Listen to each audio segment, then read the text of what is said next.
Hi viewers, welcome to our channel. ప్రస్తుతం మనతో పాటు సీనియర్ జర్నలిస్ట్ దాము బాలాస్ అన్న వారితో మాట్లాడు. నమస్కారం సార్. నమస్తే.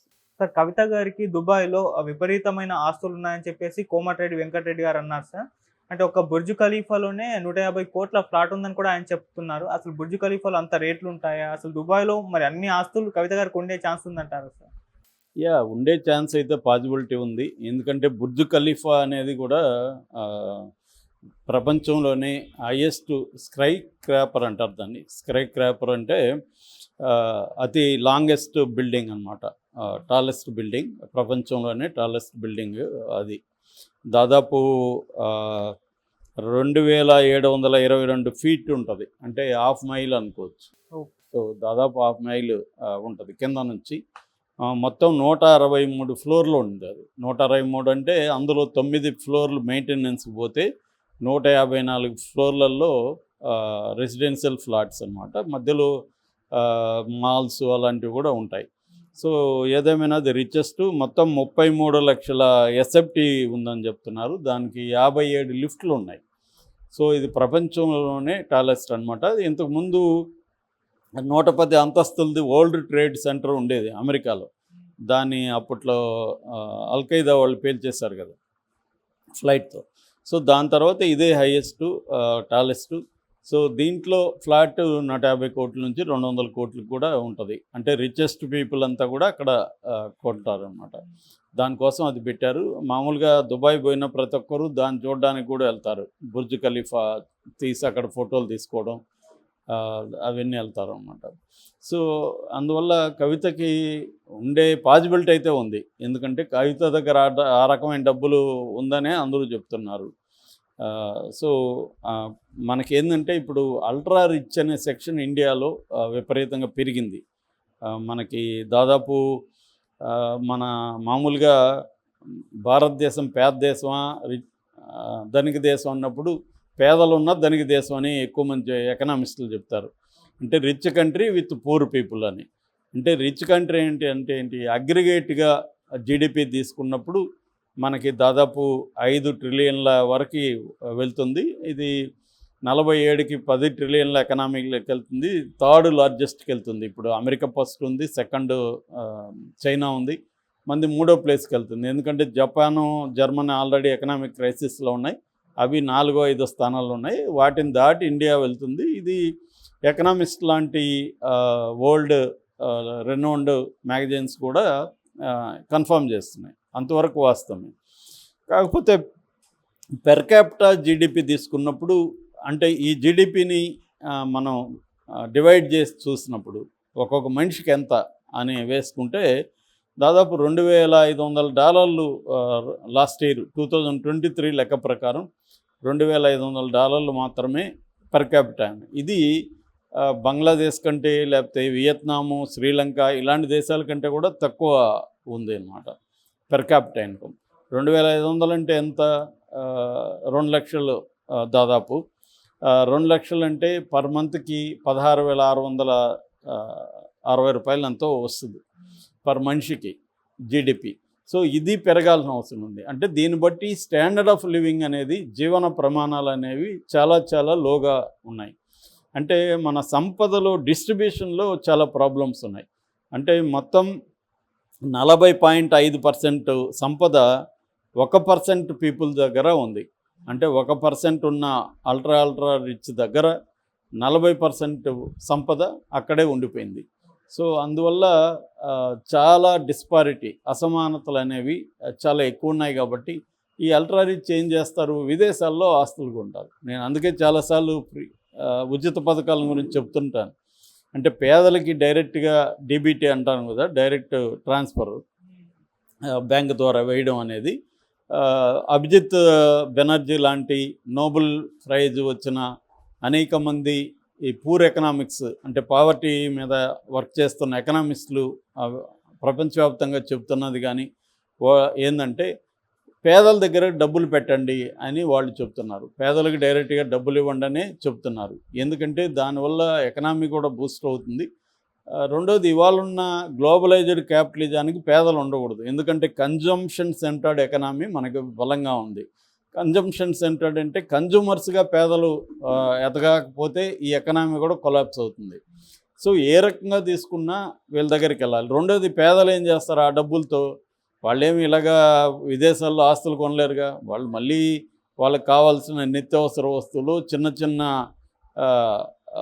లైఫ్ స్టైల్ గూడ్స్ కొంటారు వాళ్ళు. దానివల్ల మళ్ళీ అది ఎకనామీలోకే వస్తుంది. సో అదే ఇట్లాంటి వాళ్ళ దగ్గరికి, కవిత లాంటి వాళ్ళ దగ్గరికి డబ్బులు వెళ్ళిందనుకో, వీళ్ళు రకరకాల మ్యానిపులేట్ చేసే కదా డబ్బులు సంపాదించారు. తమ గవర్నమెంట్స్ ఉన్నాయి కాబట్టి గవర్నమెంట్లను ఉపయోగించుకొని వీళ్ళు అనేక రకాలుగా ఇల్లీగల్గా ఆస్తులు కూడబెట్టారు. సో ఈ ఆస్తులను ఏం చేస్తారు వీళ్ళు? ఎక్కువ భాగం ఇక్కడ ఇండియన్ ఎకనామీలో భాగం చేయకుండా దీన్ని విదేశాల్లో వీళ్ళు ఇన్వెస్ట్ చేస్తారు. అందుకనే మనకు దాదాపు 20 లక్షల కోట్ల పైన బ్యాంకులకి ఎగ్గొట్టారు మల్య లాంటి వాళ్ళు, తర్వాత అతనెవరు నీరవ్ మోడీ లాంటి వాళ్ళు, ఇలాంటి వాళ్ళు. వాళ్ళందరూ ఎక్కడ పెట్టుబడులు పెడుతున్నారు? లండన్లోనూ, ఫ్రాన్స్లోనూ, ఇక కరేబియన్ ఐలాండ్స్లోనూ ఇట్లా పోయి అక్కడ వాళ్ళు ఇన్వెస్ట్ చేస్తున్నారు.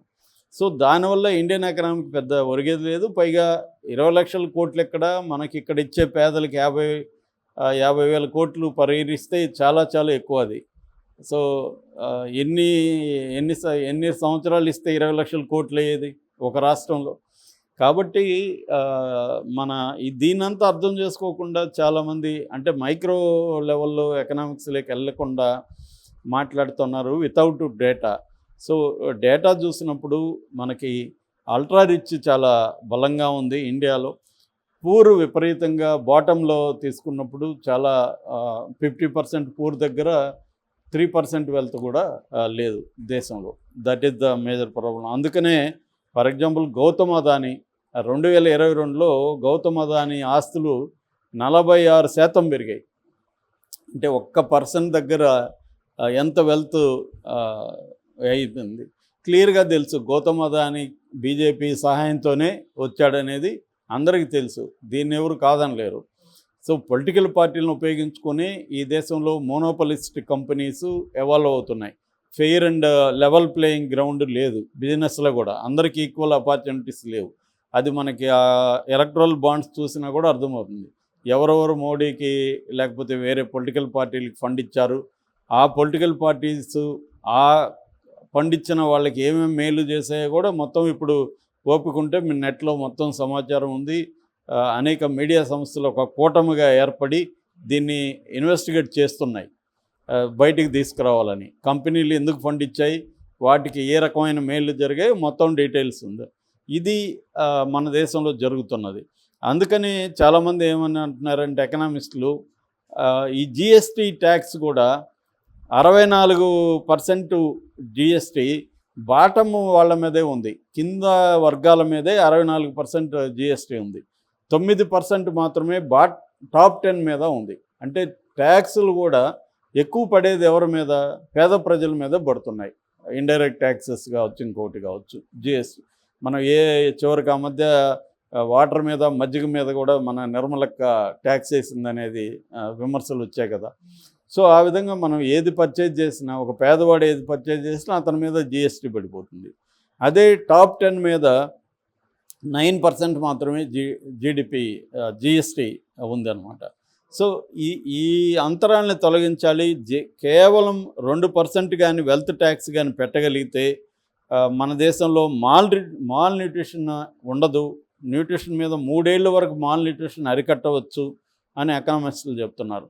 అట్లాగే 1% కానీ ట్యాక్స్ వేస్తే నేషనల్ హెల్త్ మిషన్కి 1.5 year వరకు ఫండ్స్ ఇబ్బంది ఉండదు. ఎందుకంటే అది important national health machine. So ఇలాగా మన వెల్త్ అనేది ఈ కొంతమంది ప్రైవేటు వ్యక్తుల చేతిలోకి వెళ్ళిపోవడం వల్ల వీళ్ళేం చేస్తున్నారంటే కవిత లాంటి వాళ్ళు విదేశాల్లో పెడుతున్నారు. దీనికోసమే దుబాయ్ లాంటి దేశాలు ఏం చేస్తున్నారంటే ఈ అల్ట్రా రిచ్ని అట్రాక్ట్ చేయడానికి కోసమే కొన్ని దేశాల ఎకనామీని దాని మీద డిపెండ్ అయిపోయింది. ఇవాళ సైప్రస్ లాంటిది, లగ్జంబర్గ్ లాంటిది, తర్వాత మన అమెరికాలో డెలావేర్ కానీ, తర్వాత వయోమాంగ్ కానీ, తర్వాత virgin islands, British virgin islands కానీ, ఇలాగ అనేక దేశాలు ఏం చేస్తున్నారంటే ఈ అల్ట్రా రిచ్కి సరిపోయే సౌకర్యాలను అక్కడ ఇన్ఫ్రాస్ట్రక్చర్ని చేయడం, ఇవి చేస్తున్నారు. ఇంకొంతమంది ఈ మధ్యగా కొత్త కాన్సెప్ట్ ఏంటంటే అండర్ గ్రౌండ్ బేస్మెంట్లో ఒక స్మాల్ టౌన్ లాంటిది నిర్మించడం, రేపొద్దున వాళ్ళకి కరోనా లాంటిదో లేకపోతే ప్రపంచానికి అతిపెద్ద ప్రమాదాలు వచ్చినప్పుడు వీళ్ళు అక్కడ ఉండిపోతారు. అక్కడ అన్ని ఫెసిలిటీస్ ఉంటాయి. ఇలాంటివి నిర్మిస్తున్నారు అనమాట ఈ మధ్య అల్ట్రా రిచ్. సో ఆ రకంగా తీసుకున్నప్పుడు కవిత కూడా మన అల్ట్రా రిచ్ అంటే 100 కోట్ల పైబడి ఆస్తులు ఉన్న వాళ్ళ లిస్టులోకి చేరిందని మనం అర్థం చేసుకోవచ్చు. Okay sir, thank you so much.